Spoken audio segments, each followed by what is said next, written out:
Russians who have attempted to influence the 2016 US presidential election usually don't have names. They're known simply as the Russians. Vitali Shkliarov, however, kept a relatively high profile as a political operative working for Senator Bernie Sanders' understaffed and overworked campaign. His motive for taking that job and for later getting involved in Russia's peculiar presidential election is the same: he doesn't like entrenched elites.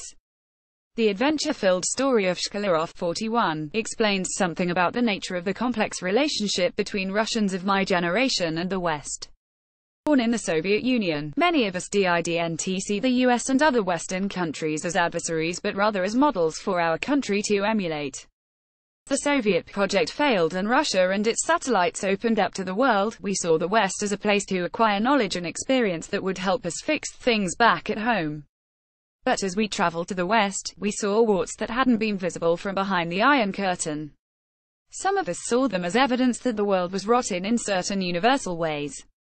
Some of these people now power the troll farms, spy operations, corruption networks that exploit the warts. But others, Shkliarov included, stuck to the original plan, and besides, they tried to fix what they didn't like in the West. Shkliarov's chosen arena was one of the most counterintuitive for a Russian in the West politics.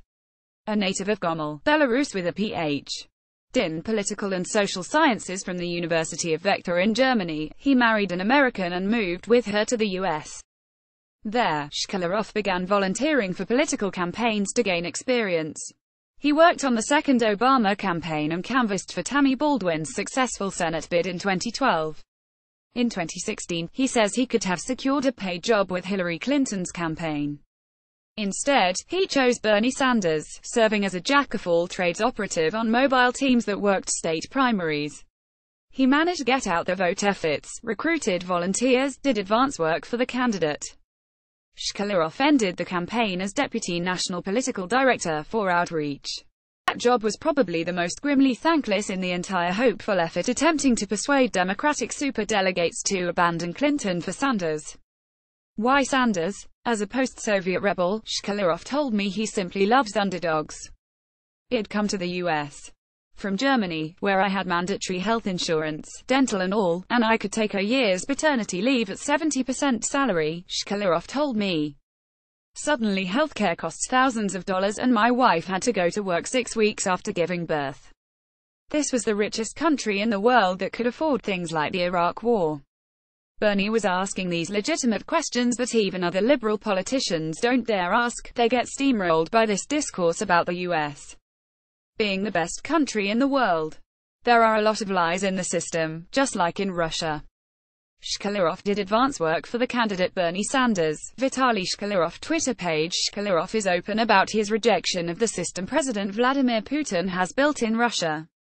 You want to keep a broken TV set in your apartment for 18 years, but somehow Russians have been persuaded to keep Putin, he says. In the run-up to the presidential election in March, he signed up to be a consultant to the campaign of TV celebrity Ksenia Sobchak, who is running on a vague liberal platform, and who, many say, is meant by Kremlin masterminds to drum up public interest in the vote to avoid a disappointing turnout that would delegitimize Putin's certain victory. Shkliarov says he doesn't believe Sobchak is a Kremlin decoy, but, in any case, Ksenia is secondary. His goal, he says, is to gather targeting data and test a campaign organizing software suite HES designed with a team of techies while running lower-level election efforts for anti-Putin candidates in Moscow. One of those efforts recently helped lead to more than 200 surprise victories for liberal candidates in Moscow's municipal elections.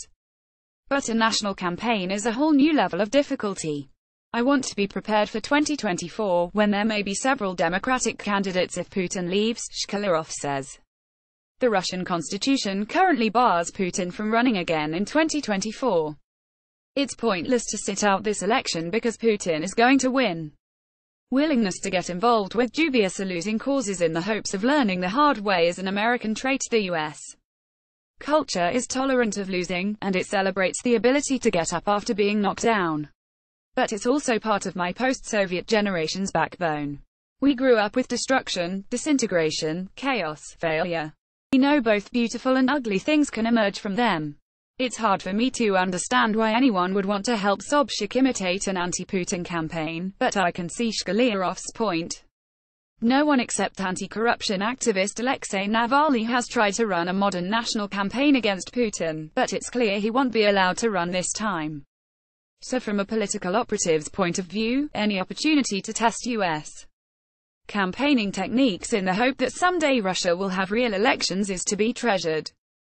I find it unlikely that a real election will be allowed in Russia in 2024. Putin is likely to choose a reliable successor and push him through by the usual means, including relentless propaganda, voter rigging and the suppression of opponents with a decent chance of winning.